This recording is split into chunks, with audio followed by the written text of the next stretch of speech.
오늘 함께 은혜를 나누고자 하는 말씀은 누가복음 21장 10절부터 19절까지의 말씀입니다. 신약성경 133페이지 누가복음 21장 10절부터 19절까지 말씀입니다. 한 절씩 교독을 하겠습니다. 또 이르시되 민족이 민족을, 나라가 나라를 대적하여 일어나겠고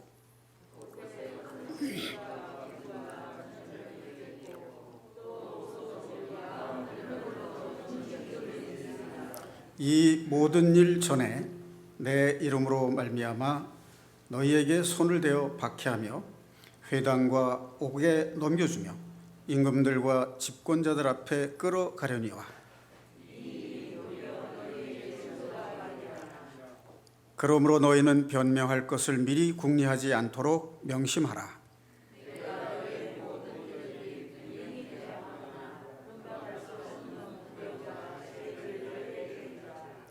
심지어 부모와 형제와 친척과 벗이 너희를 넘겨주어 너희 중에 몇을 죽이게 하겠고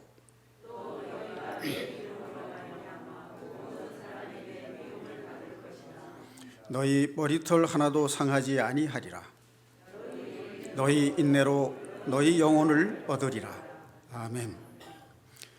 자, 이 말씀은 재난의 징조 또는 환난의 징조라고 하는 소제목을 가지고 있습니다. 그 바로 앞절 9절에 보면 이런 말씀이 나옵니다. 난리와 소요의 소문을 들을 때 두려워하지 말라. 이 일이 먼저 있어야 하되 끝은 곧 되지 아니하리라. 그래서 이러한 난리와 소요의 소문이 재난의 시작이라고 하는 것을 말씀하고 있습니다. 그 앞에 8절에 보면 이런 일들이 있을 때 미혹을 받지 않도록 주의하라 하는 말씀이 있습니다. 자, 그리고 오늘 말씀의 중심이 되는 말은 11절 말씀이 되겠습니다. 곳곳에 큰 지진과 기근과 전염병이 있겠고 또 무서운 일과 하늘로부터 큰 징조들이 있으리라. 자, 여기 보면 큰 지진, 기근, 전염병 이런 말들이 나와 있습니다. 이 같은 내용의 말씀들이 병행 구절로 있는데 마태복음 24장 3절부터 14절 그리고 마가복음 13장 3절부터 13절까지 말씀에 같은 내용의 말씀이 나와 있습니다. 거기 위에 보면 환난의 징조라고 하는 소제목 옆에 괄호를 하고 마태복음 24장과 마가복음 13장 말씀에 대한 소개가 나와 있습니다. 자, 그런데 마태복음과 마가복음의 기록이 누가복음의 기록과 다른 점이 하나 있습니다. 9절에 보면 이런 일이 난리와 소요의 소문이 있지만 두려워하지 말라. 이 일은 먼저 있어야 되되 끝은 곧 되지 아니하리라. 이 말씀은 마가복음, 마태복음에 다 공통적으로 있는데 누가복음에 있는 말이 공통되어 있지만 누가복음에 없는 말이 마태복음과 마가복음에 있어요. 그 내용이 뭐냐면 복음이 온 세상에 전파되어야 하리니 그제야 끝이 오리라. 이런 말씀이 있습니다. 자, 그것을 함께 보충해서 보면 더 의미가 살아날 것 같습니다. 자, 오늘 말씀의 제목을 제가 이렇게 정해봤습니다. 마지막 때를 위한 준비, 이렇게 말씀을 정해봤습니다. 성도 여러분, 마지막 때 그렇게 말을 하면 먼저 어떤 말이 떠오르고 연상이 되나요? 마지막 때 그러면 믿는 사람이나 믿지 않는 사람이나 종말을 연상합니다. 그리고 여기에 나온 것처럼 큰 지진과 기근, 전염병, 이런 것과 관련돼서 만들어진 영화들, 즉 재난 영화들이라고 그러죠. 재난 영화. 재난을 소재로 한 영화들이 근래에 많이 나오고 있고, 그런 영화들이 또 많은 관객을 동원하고 관심을 또 끌어올립니다. 그 중에서도 이 질병과 관련된 영화들은 히트를 넘어서 소위 대박을 치는 그런 영화로 많은 사람들의 관심을 끌고 있습니다. 그러니까 이러한 현상들은 믿는 사람들에게는 말할 것도 없고, 믿지 않는 사람들에게도 종말이 가까웠음을 느끼게 하는 그런 일들이 최근에 근래에 자주 일어나고 있습니다. 큰 지진, 이 큰 지진이 중동이나 중국 같은 이 넓은 땅에서 그런 지진이 많이 일어났고, 이 태평양 연안, 이 남미 칠레라든지 이런 그 환태평양 지구에 소위 지진대가 형성이 되어 있습니다. 그런데 아마 몇 해 전에 우리나라의 경주 지방 그리고 포항 지역에도 지진이 있어서 건물들이 부분적으로 회파되고 건물에 금이 가고 한, 그래서 많은 사람들이 두려움에 떨고 이동을 했던 그런 사건이 우리나라에도 있었습니다. 이러한 큰 전염병이 있게 되면 경제적으로도 상당히 활동이 위축이 돼서 많은 사람들이 먹고 사는 문제를 염려하게 되는 그런 일들도 일어나게 됩니다. 이 성경에도 보면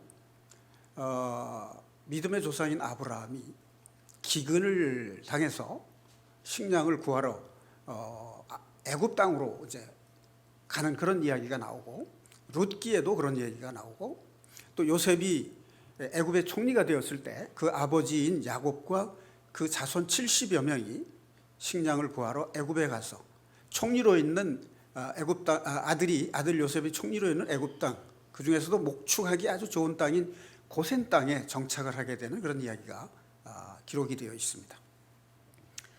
자, 이 전염병, 그냥 우리들이 일상적으로 경험하는 법정 전염병 정도가 아니라 우리가 소문으로 뉴스로 듣고 많은 그 사람들이 이제 실제 주변에 우리 주변 이웃에서 감염이 돼서 목숨을 잃는 사례들이 이제 일어나고, 많은 사람들에게 이제 두려움과 공포를 자아냈던 그런 전염병들이 있었죠.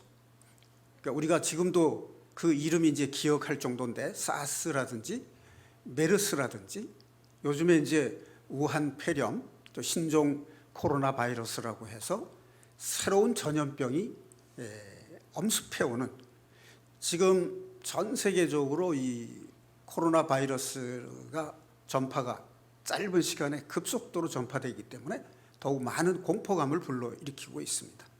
우리나라에서도 100명이 감염 확진자가 발생했다고 했는데 바로 다음 날 200명으로, 그리고 어젠가요? 그젠가는 400명으로 늘어났다는 그런 뉴스가 있었습니다.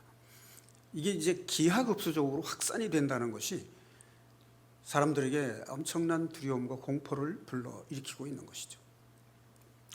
자, 그런데 믿지 않는 사람들조차도 이것이 세상에 종말이 가까웠다는 것을 느끼고 있다는 거죠. 자, 그런 면에서 보면 우리 믿는 사람들의 입장에서 볼 때 이것은, 이러한 현상이 무엇을 의미하는가 하는 것은 어렵지 않게 알 수 있습니다. 세상에서는 이것을 정치 외교적인 문제, 또는 경제나 안보적인 문제, 또는 보건 복지의 문제로 이해를 하고 대책을 세울지 모르지만, 믿는 그리스도인들의 입장에서는 이것이 하나님과 관련이 있다라고 느낍니다. 다시 말하면 이런 현상은 사람들이 겪는 문제이지만 하나님의 징벌이라고 느낀다는 거죠. 그것은 성경에도 근거가 있는 말씀들이 기록이 되어 있습니다. 그냥 막연하게 느끼는 것이 아니라 하나님께서 직접 말씀을 하시고 하나님의 분노와 노여움을 쏟아냈던 사건들이 이스라엘 역사 속에 기록이 되어 있다는 거죠. 자, 그렇다면 이 마지막 때라고 하는 종말의식이 내포하고 있는 중의적인 의미는 뭐냐면, 악이 절정에 달했을 때 하나님의 징벌이 임한다라고 하는 의미가 있습니다.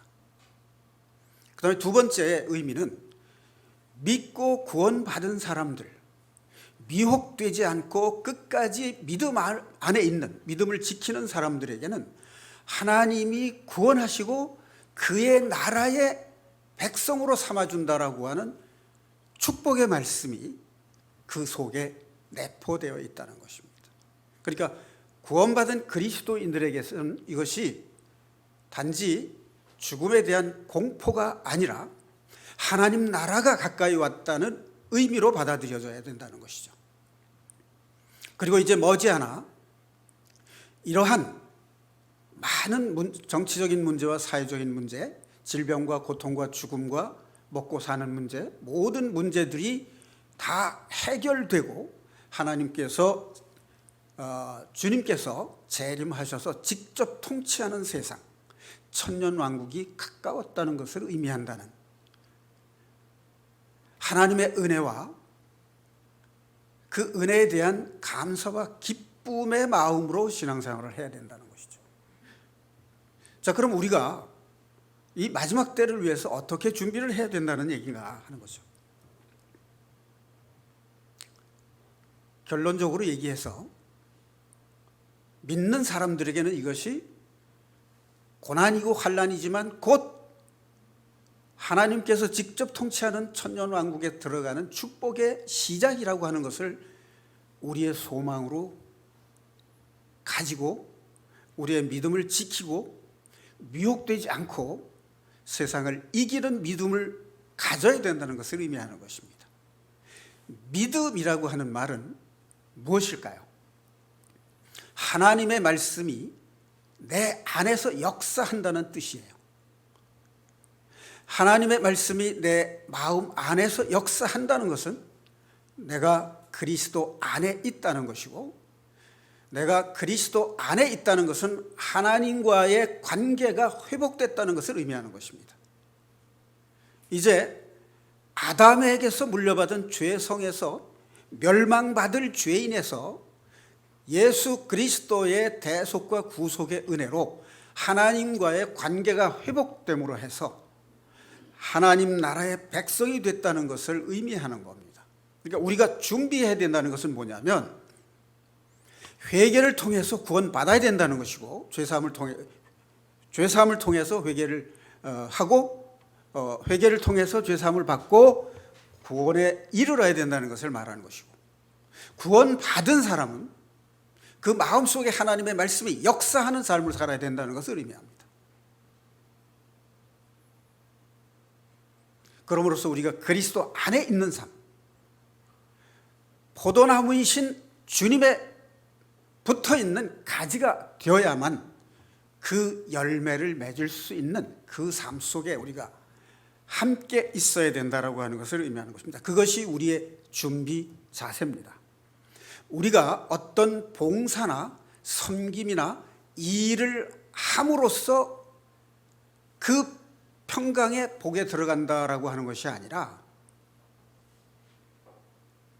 하나님과의 관계가 회복되고 하나님의 말씀이 내 안에 역사하심으로써 내가 주님 안에 있을 때 내 삶을 통해서 자연스러운 결과로 이루어지는 것이 헌신과 봉사여야 된다는 것입니다. 헌신과 봉사를 해서 구원받는 것이 아니죠. 믿음으로써 구원받는 거예요. 그런데 이 믿음은 교리를 아는 것을 의미하는 게 아닙니다.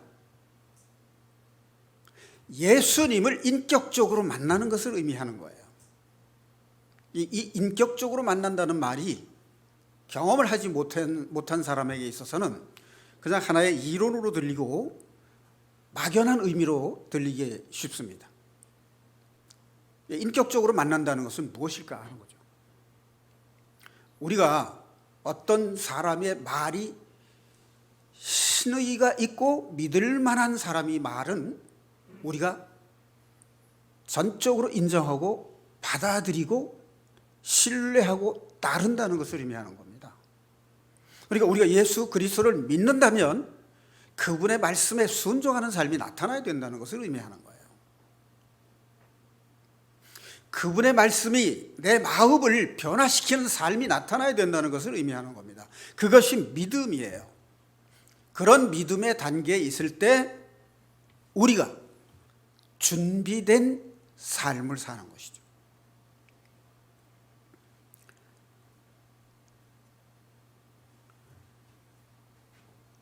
자, 이 전염병과 관련해서 성경에 나온 말씀을 한 세 가지 정도 찾아볼까 합니다. 출애굽기 15장 말씀을 한번 찾아보겠습니다. 이 근래에 이 말씀이 목사님들의 설교를 통해서 전해졌던 기억을 제가 하고 있습니다. 구약성경 105페이지 출애굽기 15장입니다. 22절부터 26절까지 말씀을 보면 모세가 홍해에서 이스라엘 백성을 인도해내서 수르 광야로 들어가서 사흘길 걸었으나 물을 얻지 못했습니다. 그런데 마라라고 하는 곳에 이르렀는데 그 물 맛이 썼어요. 그래서 마실 수가 없었습니다. 그래서 백성들이 모세에게 원망을 해서 모세가 하나님께 부르짖어 기도하니까 하나님께서 한 나무를 가리키시니 그 나무를 물에 던졌더니 물이 단물이 됐어요. 그 일이 있은 후에 25절 후반절입니다. 거기서 여호와께서 그들을 위하여 법도와 율례를 정하시고 그들을 시험하실세. 법도와 율례를 정하시고 시험하셨습니다. 이르시되 너희가 너희 하나님 여호와의 말씀을 들어 말씀을 순종하고 내가 보기에 의를 행하며 내 계명의 귀를 기울이며 내 모든 규례를 지키면 내가 애굽 사람에게 내린 모든 질병 중 하나도 너희에게 내리지 아니하리니 나는 너희를 치료하는 여호와임이라. 자, 하나님께서 모세를 통해서 이스라엘 백성을 애굽에서 인도해 내실 때 몇 가지 재앙이 있었냐면 10가지 재앙이 있었죠. 자, 그럼 여기 26절 말씀을 잘 가만히 살펴보면 6월절 어린 양의 피를 문인방에 발라서 구원받고 홍해를 건너서 나온 이스라엘 백성이 만약 하나님의 율법과 계명을 지키지 않고 순종하지 않고 애굽으로 다시 돌아간다면 어떻게 될까요? 질병을 내리신다는 뜻이죠. 오늘날 우리 현대사회 우리 기독교인 구원받은 그리스도인들도 마찬가지입니다. 우리들이 애굽은 세상을 상징하고 사탄이 지배하는 세상을 상징하는 것이죠. 하나님이 임재하신 교회 안에서 말씀의 능력에 의해서 살지 않고 세상적 가치와 세상적 방법으로 살게 되면 하나님께서 질병을 내리실 수 있다 이 말이에요. 그러니까 우리가 어려운 시대, 이 혼란한 시대에 하나님의 우리의 피난처가 되는 삶을 살려면 하나님의 말씀에 순종해야 된다는 것이죠. 그의 율법과 계명을 지키고 순종하는 삶을 살 때 하나님은 우리를 치료하시는 하나님이 되신다는 말씀입니다. 자, 그 다음에 예레미야 41, 2, 3장의 내용을 잠깐 확인을 해보겠습니다.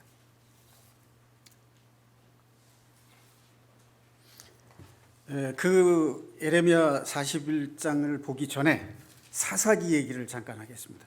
자, 구약성경 1119페이지 여기를 일단 펼쳐서 놓고 사사기 얘기를 잠깐 하겠습니다. 자, 모세의 뒤를 이은 이스라엘의 지도자 여호수아가 가나안 땅에 들어가서 정복 전쟁을 했죠. 그래서 가나안의 많은 족속들을 정복하고 이스라엘 백성들이 가나안 땅에 정착을 합니다. 그런데 여호수아가 늙고 동시대를 살던 장로들과 각 지파의 지도자들이 다 죽고 난 뒤에 그 후손들이 여호수아도 잊어버리고 장로들이 전하는 하나님의 말씀을 잊어버렸어요. 그래서 그들이 어떻게 사느냐 하면 각 사람마다 각각 자기 생각에 옳은 대로 행하였어요.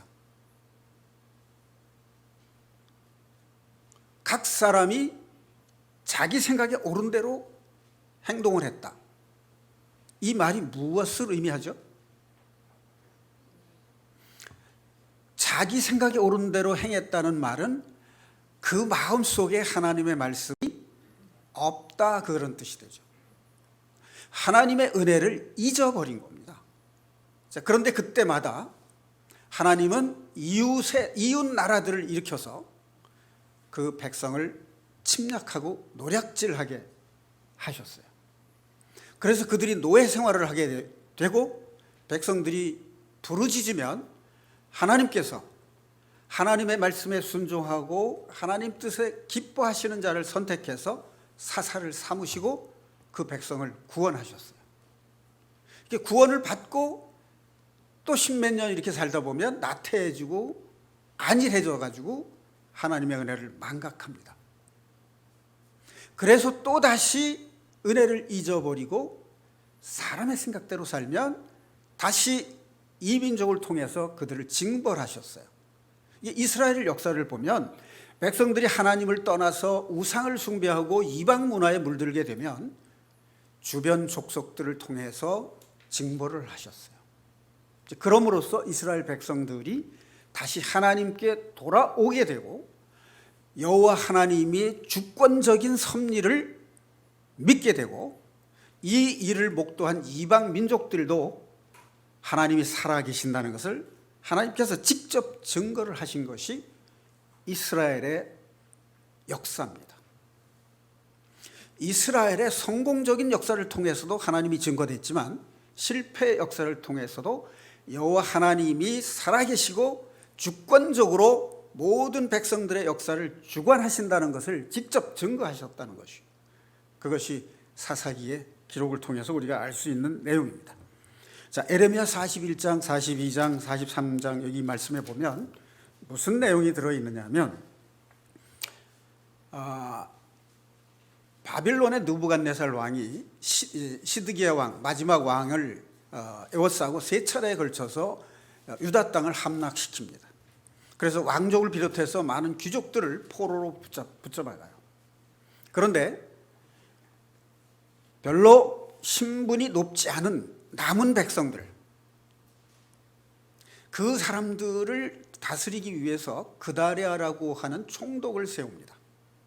그런데 도망갔던 왕족의 후손, 귀족들의 후손 중에 요하난이라는 사람이 있었는데 돌아와서 보니까 이 그달랴가 통치하는 것이 못마땅해 하는 백성들이 많았어요.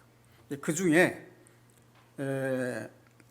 이스마엘이라는 사람이 그달랴를 암살합니다. 네가 뭔데 총독이냐? 우리는 왕족이다. 그래서 이제 암살을 하니까 이 요하난이라는 사람이 바벨론이 보복해 올 것을 두려워해서 이 아비멜렉을 죽이려고 하는데 이 사람이 도망을 갑니다. 그러면서 이 요하난과 군대 사령관들이 모여서 에레미야에게 하나님께 기도해서 우리가 나아갈 바 길을 알게 해달라라고 요청을 합니다. 그래서 이제 에레미야가 하나님께 기도를 하니까 하나님께서 너희가 애굽을 향해서 가는 것은 너희의 피난처가 되지 못한다라는 말씀을 주셨어요. 그래서 이 말씀을 에레미야가 요한한과 그와 함께하는 군대 사령관들에게 경고를 했어요. 그런데 이 사람들은 이미 그달랴를 죽였기 때문에 바벨론이 복수하러 올 것이라고 두려워하면서 이미 애굽으로 갈 결심을 하고 거기에 동조를 해주기를 바라서 에레미야에게 부탁을 한 거예요. 에레미야가 이제 바벨론에게 복종하는 게 우리의 살 길이다. 이게 하나님의 응답이다. 애굽에 가면은 우리의 피난처가 못 된다. 이렇게 말하니까 이미 마음속에 결심을 했기 때문에 그 말이 거슬리는 거예요. 그래서 바락과 함께 이 에레미야를 포로로 붙잡아 가지고 애굽으로 끌고 갑니다. 그런데 정말로 하나님께서 느부갓네살 왕을 끌어내서 애굽을 치고 애굽에 피신했던 이스라엘 백성들이 전부 칼에 죽게 만드십니다. 그래서 그것을 이제 증명하는 내용이 나와요. 자, 한 나라가 그들을 지배하고 정복한 바벨론에게 복종함으로써 살아남게 하는 것이 하나님의 뜻이었어요. 70년이 되면 하나님께서 그들을 다시 회복시키고 예루살렘과 유다 땅을 회복시킬 계획을 가지고 있었어요. 이 뜻을 에레미야 선지자를 통해서 경고를 했는데 그들은 자기 뜻에 따라서 세상인 애굽을 향해서 갔다가 모두가 떼죽음을 당한 겁니다. 자, 이것이 이스라엘의 역사인데 오늘날 우리나라 현실에 비추어도 상당히 의미가 심장한 교훈을 던져주고 있다는 것입니다. 하나님은 우리나라가 어떤 나라와 동맹을 맺고 살 것을 원하시는가? 그런데 우리는 지금 우리나라 국민들은 두 편으로 나눠져서 어떤 사람들은 애굽 땅으로 가려고 하고 있는 것이 아닌가, 이런 생각을 하게 합니다. 자, 그 다음에 역대하 하나만 더 보겠습니다. 역대하 16장과 17장 말씀을 한번 보겠습니다. 구약성경 676페이지입니다. 역대하 16장 7절 9절 말씀을 한번 함께 봉독하시겠습니다. 7절. 그때에 선견자 하나니가 유다왕 아사에게 나와서 그에게 이르되 왕이 아람 왕을 의지하고 왕의 하나님 여호와를 의지하지 아니하였으므로 아람 왕의 군대가 왕의 손에서 벗어났나이다. 9절. 여호와의 눈은 온 땅을 두루 감찰하사 전심으로 자기에게 향하는 자들을 위하여 능력을 베푸시나니 이 일은 왕이 망령되에 행하였은즉 이후부터는 왕에게 전쟁이 있으리이다 하매 아사가 노하여 선견자 하나니를 옥에 가두었으니 이는 그의 말에 크게 노하였음이며 그때 아사가 또 백성 중에서 몇 사람을 학대하였더라. 이게 무슨 얘기냐면 솔로몬의 아들 르호보암 때 여로보암이 반역을 해서 이스라엘이 통일 이스라엘 왕국이 남북으로 갈라집니다. 북쪽에는 이스라엘 사마리아 땅을 중심으로 한 이스라엘이 10지파가 이스라엘을 이루고 남쪽에는 유다와 베냐민 두 지파가 남유다 왕국을 세웠어요. 자, 그런데 3대입니다. 갈라지고 나서 남북이 갈라지고 난 뒤에 3대째 왕이 아사 왕이에요. 이 아사 왕이 처음 왕위에 올라서는 다윗 왕을 따르고 하나님의 뜻을 따라서 우상 숭배를 타파했어요. 그런데 후에 가서 하나님을 잊어버리게 됩니다. 자, 여기서 우리가 뭘 생각하게 되냐면 우리의 믿음은 일관성이 있어야 된다는 거죠. 앞뒤가 변하면 안 된다는 거예요. 처음 믿은 그대로 그 믿음이 끝까지 하나님께 대한 신뢰를 가지고 하나님의 신뢰에 의존해서 하나님의 뜻에 하나님의 주권적 섭리 안에서 살아가야 된다는 것을 의미하는 겁니다. 이 아사왕이 북이스라엘의 바사, 즉 5절에 보면 바사라는 이름이 나옵니다. 북이스라엘 왕 바사가 형제국인 남쪽 유다를 침략해 들어옵니다. 그러자 아사왕이 이 북이스라엘 뒤쪽에 건너편에 있는 아람 왕에게 뇌물을 써서 이스라엘을 치게 해요. 그걸 말하는 거예요. 하나님과 경고를 합니다. 왜 하나님의 뜻을 구하지 않고 아람 왕의 세력을 끌어들여서 북이스라엘을 치느냐? 북이스라엘이 남유다를 침략하는 것도 형제국을 치는 것이기 때문에 하나님 뜻에 반역하는 거죠. 그런데 이방인인 아람족을 끌어들여서 형제국인 이스라엘을 치는 것도 하나님 뜻이 아니잖아요. 그래서 하나님이라는 선지자를 통해서 하나님이 경고를 하는 거예요. 그래서 왕이 하나님을 의지하지 않고 아람 왕을 의지해서 이스라엘을 쳤기 때문에 하나님도 이제 왕을 놔버렸습니다. 이제 곧 아람 왕이 유다를 쳐서, 이스라엘을 쳤던 아람 왕이 이제 유다를 쳐서 전쟁이 있게 될 것이다. 이걸 경고하는 거예요. 그래서 전쟁에 엄청난 피해를 입게 되는 겁니다. 자, 그런데 그 아들 여호사밧이 왕이 됐어요. 자, 그 얘기가 17장에 나오는 이야기입니다. 자, 여기 몇 절을 한번 봉독하겠습니다.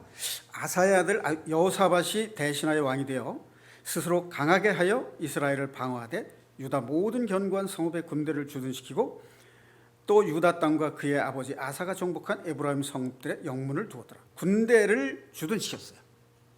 자, 그리고 3절이 중요합니다. 함께 봉독하시겠습니다. 여호와께서 여호사밧과 함께 하셨으니 이는 그가 그의 조상 다윗의 처음 길로 행하여 바알들에게 구하지 아니하고 오직 그의 아버지의 하나님께 구하며 그의 계명을 행하고 이스라엘의 행위를 따르지 아니하였습니다. 그러므로 여호와께서 나라를 그의 손에 견고하게 하시매 유다 무리가 여호사밧에게 예물을 드렸으므로 그가 부귀와 영광을 크게 떨쳤더라. 자, 여기 보면 하나님이 여호사밧과 함께 하셨을 때 유다 왕국은 부강하고 강성해졌다는 것입니다. 이 여호사밧은 다윗의 행위를 따랐고 이스라엘의 행위를 따르지 않았다. 이스라엘의 행위란 뭘 가리키는 것일까? 우상 숭배를 가리키는 겁니다. 우상 숭배라는 것은 하나님을 섬기지 않는 것은 다 우상 숭배예요.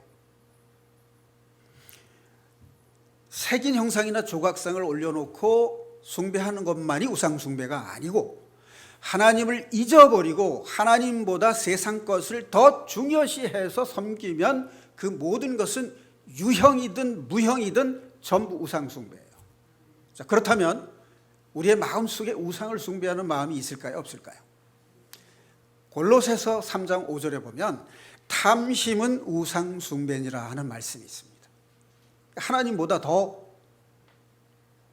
중요하게 여기기 때문에 그래서 우상이라고 한 겁니다. 금송아지를 숭배하는 것만이 우상 숭배가 아니라는 뜻입니다. 자, 그런데 여기 여호사밧 왕의 통치에 중요한 게 또 하나 있어요. 7절, 9절 말씀을 보겠습니다. 7절, 그가 왕위에 있은 지 3년에 그의 방백들 베나일과 오바댜와 스가랴와 느다넬과 미가엘을 보내어 유다 여러 성읍에 가서 가르치게 하고. 자, 여기서 사람 이름은 우리가 기억할 수 없습니다만은 여호사밧 왕은 방백들을 각 지파에 보내서 백성들을 가르치게 했다는 겁니다. 9절, 그들이 여호와의 율법책을 가지고 유다에게 가르치되 그 모든 유다 백성들을 두루 다니며 백성들을 가르쳤더라. 여기는 구체적으로 나왔죠.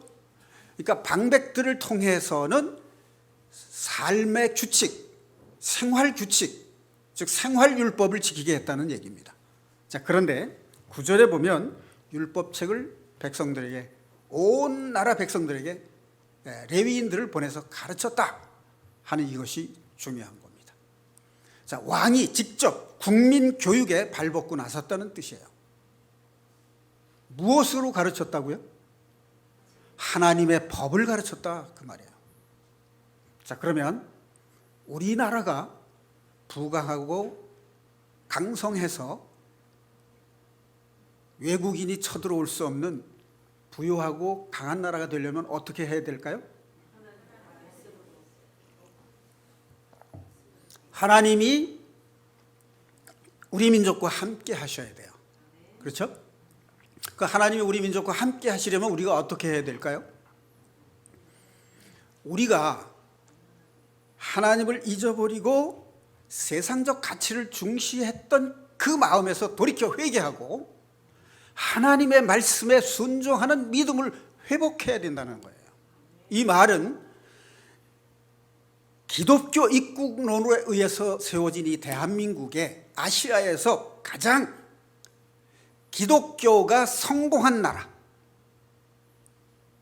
이 기독교의 부흥을 일으킨 우리나라의 요즘 현실이 어떤가 하는 것을 우리가 돌이켜봐야 돼요.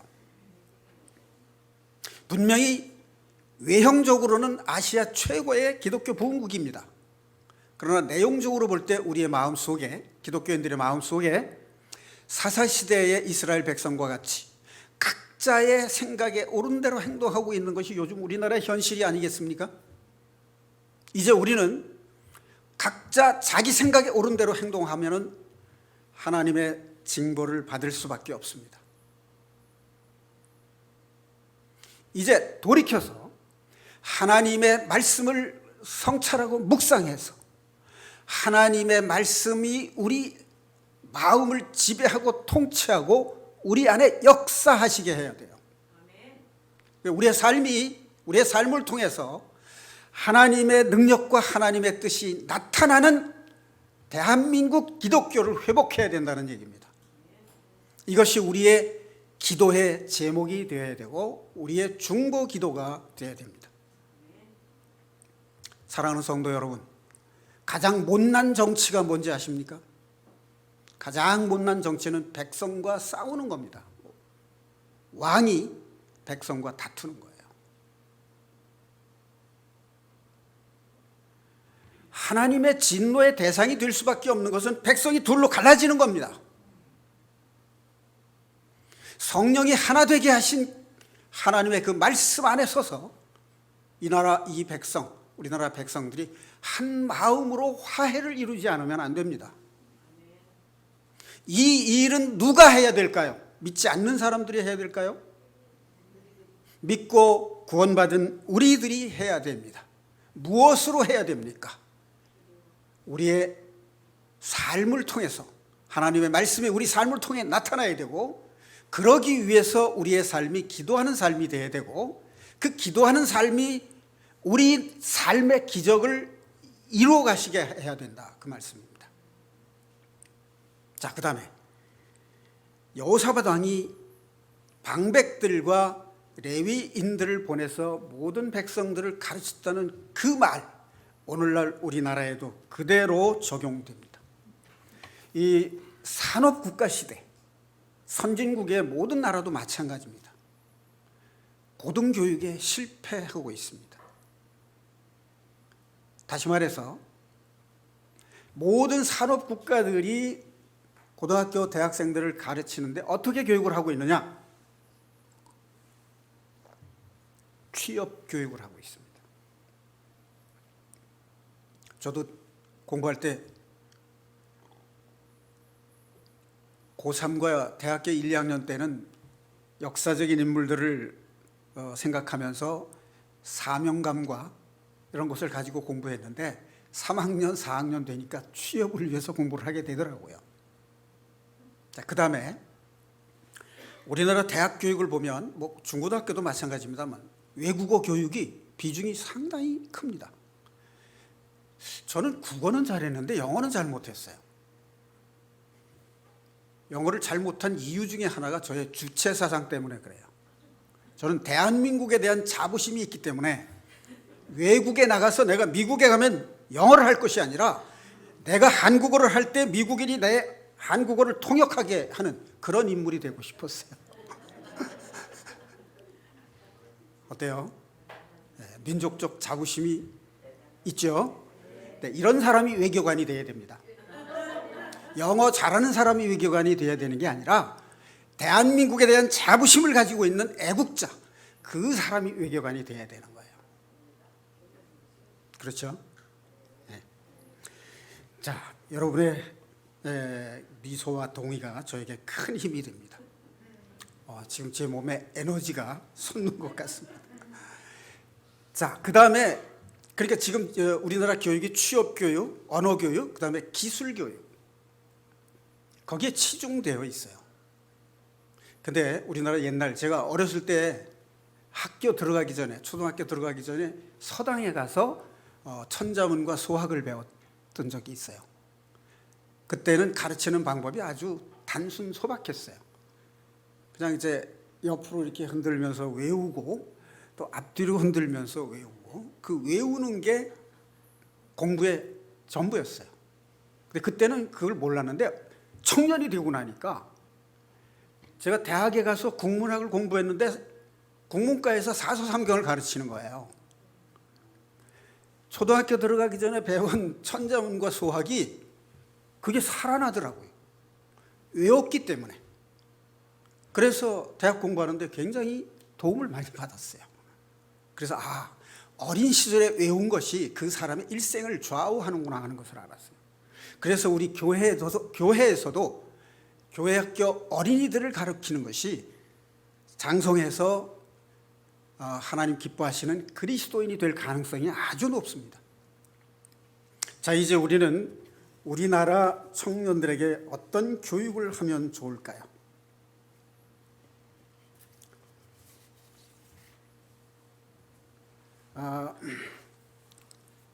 청소년들이요, 취업교육과 언어교육과 기술교육을 받고 나와서 사회생활을 하면요, 왜 사는지, 삶의 의미가 뭔지, 삶의 방향과 목표가 뭔지를 몰라요. 우리 먹고 살다 보면 알았던 것도 잊어버리잖아요. 내가 왜 살지? 뭘 하고 살아야 되지? 창성한 사람들도 그런 의문과 회의에 빠질 때가 있어요. 그런데 우리나라 중고등학교 학생들에게, 대학생들에게 이런 걸 가르치지 않는다는 데 문제가 있는 겁니다. 그러니까 우리나라가 모든 어려움과 갓난신고를 이겨내고 이스라엘과 같은 이방인 중에 제사장 나라가 되려면 우리 교육이 혁명을 일으켜야 됩니다. 개혁돼야 돼요. 첫째, 삶의 목표가 하나님 말씀 안에 있어야 된다는 것이 교회 학교의 가르침이어야 된다는 거죠. 우리 가정에서 우리의 자녀들에게 삶의 목표가 하나님의 뜻을 실현하는 삶이 되어야 된다는 것을 가르쳐야 된다는 겁니다. 자, 두 번째, 우리가 요셉의 생애에서 봤던 것처럼 어려움과 고난이 닥쳤을 때 그 안에 하나님께서 나에게 훈련을 시키시려고 하는 지혜가 있다는 것을 가르쳐야 돼요. 요즘 자라는 청소년들은 몸집과 체격은 좋은데 어려움과 고난을 이겨내는 야무진 마음이 약해요. 마음이 나약해요. 어려움은 피해가려고 합니다. 그리고 조금만 마음에 맞지 않으면 불평과 원망을 하기 쉽습니다. 자, 이 청소년들에게 국가를 위한 사명감, 우리나라가 위대한 나라, 하나님의 제사장 나라가 되려면 어떠한 사명을 가지고 살아야 되느냐 하는 것을 가르쳐야 된다, 그 말이죠. 세 번째로, 부모 세대들이 고생을 해서 세운 나라라는 것을 가르쳐야 돼요. 그저 부모가 헌신하고 고생해서 이루어낸 이 열매를 따먹기만 하는 자녀로 키워서는 안 된다는 것이죠. 만약 그렇게 교육을 시키게 되면 그 아이들이 반드시 부모 세대들이 겪은 고난을 다시 겪어야 된다, 그 말이에요. 자, 그 다음에 다섯 번째로, 성경에 기록된 하나님의 말씀, 하나님의 공의의 말씀과 사랑의 말씀을 가르치고 삶을 통해서 실천할 수 있도록 가르쳐야 된다는 것입니다. 자, 이것이 우리나라를 살리는 길이고 평화통일이 아니라 자유통일을 하는 원동력이 될 것입니다.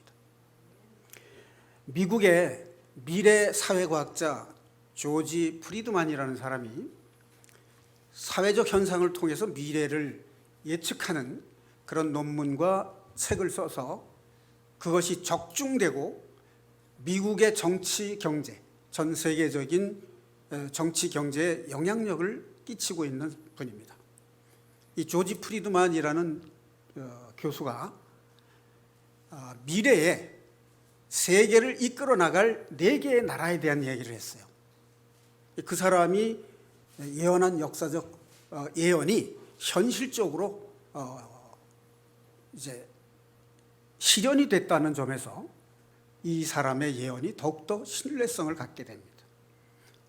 미래를 이끌어 나갈 나라 4나라를 독일, 미국, 터키, 한국 이렇게 4나라를 들었어요. 그런데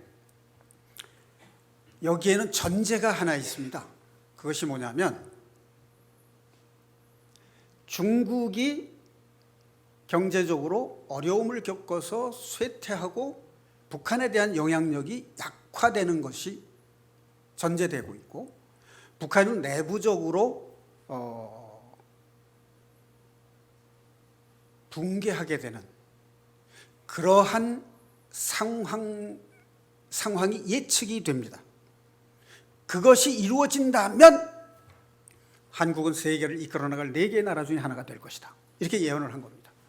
자, 여러분, 구소련이 붕괴된 거 아시죠? 레이건 대통령이 소련에 대한 경제 압박을 통해서 소련이 무기 경쟁에서 미국과 경쟁에서 쏟아부은 그 엄청난 막대한 자금 때문에 경제적인 타격을 받아서 소련 연방이 해체되는 그러한 역사가 일어납니다. 지금 미국과 중국이 무역 경쟁을 하고 있고, 그걸 통해서 미중 무역 협상이라고 하는 일들이 진행되고 있었던 거 여러분 뉴스를 통해서 아마 들으셨을 거예요. 미국이 중국의 과학기술 첩자들이 미국의 첨단 기술을 빼내서 중국의 차세대 영향력을 행사할 그런 계획을 세우고 있기 때문에 이걸 차단하기 위해서 미국에서 여러 가지 대책과 정책을 세우고 있습니다. 그 중에 하나가 이 금융제재라고 하는 것이고 무역제재라고 하는 것이에요. 그런데 그게 과연 가능할까? 많은 사람들은 미국이 오버한 거 아닐까? 또 이렇게 생각하는 사람들이 있는가 하면 아니다. 소련을 붕괴시켰던 미국의 역량이 중국에게도 똑같은 영향을 발휘할 것이다. 이렇게 예측하는 사람들도 있습니다. 자, 그런데 묘하게도 이 중국의 우한, 후베이성에 코로나 바이러스, 우한 폐렴이 일어난 겁니다. 그런데 여러분, 이 후베이성이라고 하는 이 성에 어떤 현상이 있었냐면 지하교회의 기독교인들이 가장 부흥한 성이에요.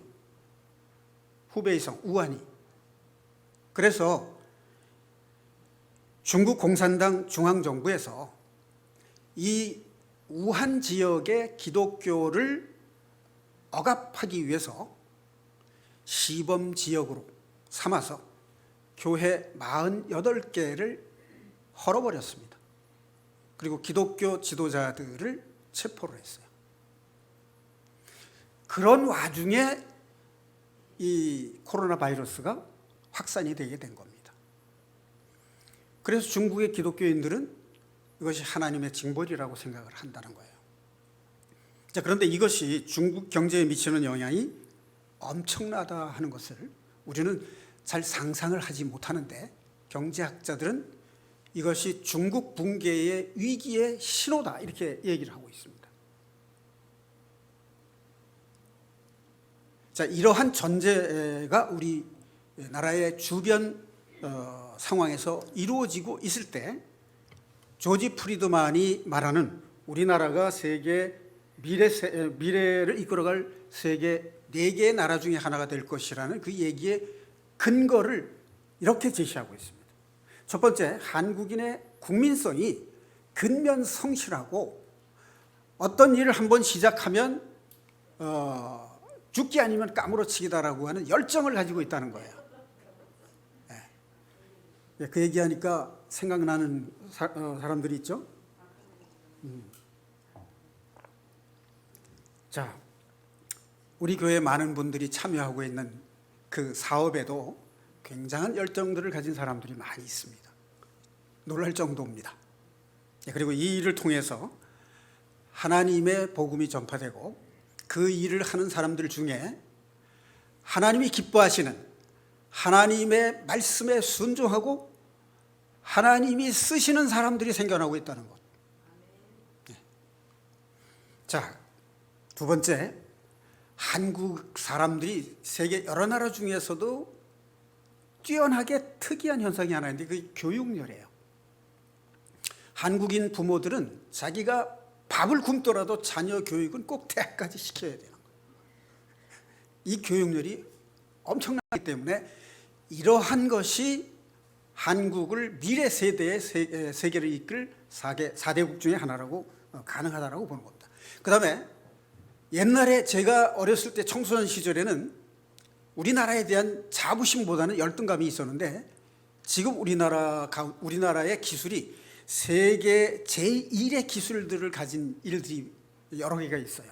물론 일본이나 중국에 비하면 부족하지만, 자, 한국의 반도체 기술이 세계 제1의 기술이죠. 그 다음 또 하나 여러분 아시는 거 있죠? 원자력 기술. 안전성이 가장 높고 효율성이 가장 높다는 거예요.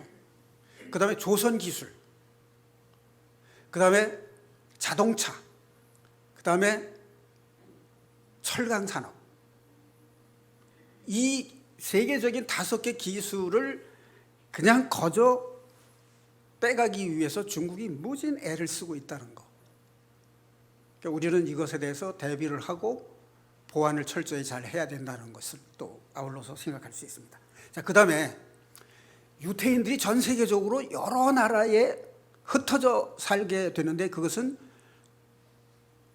하나님의 복음을 전하기 위한 하나님의 구원 계획과 하나님의 주권적 섭리 가운데 하나가 되고 있죠. 자, 그런데 유태인보다도 더 여러 나라에 흩어져 있는 민족이 누군지 아십니까? 어딘지 아십니까? 바로 대한민국이에요. 이스라엘만큼이나 유태인만큼이나 역사적으로 고난을 많이 겪었고 외침과 전쟁의 피해를 많이 입은 나라입니다. 그때마다 우리나라 민족과 백성들이 쫓기고 흩어지고 피난 가서 흩어진 나라가 세계 186개국입니다. 자, 그런데 희한하게도 그 나라에 있는 한국 사람들끼리 연합체를 형성하고 있어요. 공동체를 형성하고 있다는 겁니다.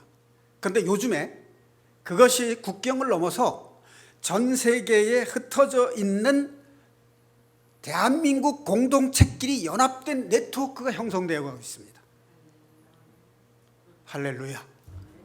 자, 우리 민족이 겪은 환난과 고난이 우리 민족이 미래 시대의 세계 4대국에 우뚝 설 수 있는 새로운 여건으로 작용하고 있다는 것, 이게 사람이 계획한 것이겠습니까? 하나님만이 하실 수 있는 일이고 하나님이 아니시고는 이런 계획을 하실 수가 없는 일입니다. 지금은 네트워크의 시대입니다. 이렇게 전 세계 186개국의 한국인 공동체와 언어 공동체, 상인 공동체, 신앙 공동체, 이것이 네트워크를 형성하고 있다는 것은 대한민국이 전 세계에 우뚝 설 수 있는 굉장한 장점이 되고 있는 겁니다. 자, 그 다음에 조지 프리드만이 대한민국이 장차 세계를 이끌어 나갈 수 있는 나라라고 하는 근거 중에 제1로 든 것이 뭐냐면 한국의 기독교 신앙이 부흥되어 있다는 것입니다. 미국과 유럽 사람들이 복음을 전한, 아시아에 복음을 전한 나라 중에 1200만이라는 기독교 신자를 가진 만큼 기독교가 부흥한 나라가 아시아에는 없어요. 아니, 전 세계적으로 복음이 전파된 지 130년 만에 1200만이라는 기독교 신자를 가진 나라가 역사상 단 한 번도 없었습니다. 이 한국 기독교인들이 하나님께 돌아오는 회개를 통해서 하나님의 말씀에 순종만 하게 되면 중국과 북한이 약화되고 한국이 만주까지 회복을 해서 아시아에 우뚝 서고 독일, 미국, 터키, 한국 네 나라 중에서도 미국이 1위, 한국이 2위인 강대국이 된다는 거예요. 이 기독교의 엄청난 잠재력, 이 기독교인들의 마음속에 하나님의 말씀이 능력으로 역사하셔서 우리나라가 자유통일이 되고 아시아 여러 나라에 복음을 전하는 이방 나라 중에 제사장 나라가 되는 그런 꿈을 가지시고 우리 가정과 교회와 우리 국가 사회 속에 하나님의 말씀, 하나님의 능력의 말씀으로 영향력을 끼치는 그러한 주사랑교회 성도들이 되시기를 주님의 이름으로 축원합니다. 지금 그런 현상들이 우리 교회 안에서 일어나고 있다는 거 여러분 아시죠? 우리 교회의 성도들 가운데 하나님께 크게 쓰임을 받아서 복음을 전하는 길을 열어주시는 그 역사를 우리가 눈으로 보고 있습니다. 그 일에 우리가 지금 함께 참여하고 있는 것입니다. 우리를 향하신 하나님의 뜻, 우리에게 원하시는 하나님의 복음의 능력의 삶, 그것을 실천함으로써 우리의 삶이 하나님께 대한 기쁨과 감사가 되고 하나님께는 영광을 드리는 예배하는 주사랑교회 성도들이 되시기를 예수님의 이름으로 축원합니다.